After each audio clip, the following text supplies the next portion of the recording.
Star superstar megastar Dev. Thank you সবাইকে, thank you. সবাই ভালো থাকবেন, পুজোয় খুব আনন্দ করবেন। সিনেমা প্রেমী এবং বাংলা সিনেমা দেখতে ভালোবাসে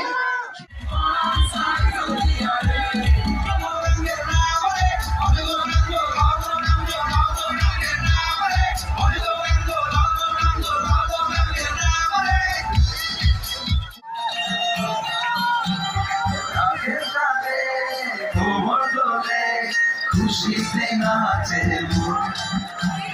অপেক্ষা করছিলে, কিন্তু থ্যাংক ইউ সো মাচ। এতক্ষণ ধরে কোনো দূরে চলে যেতে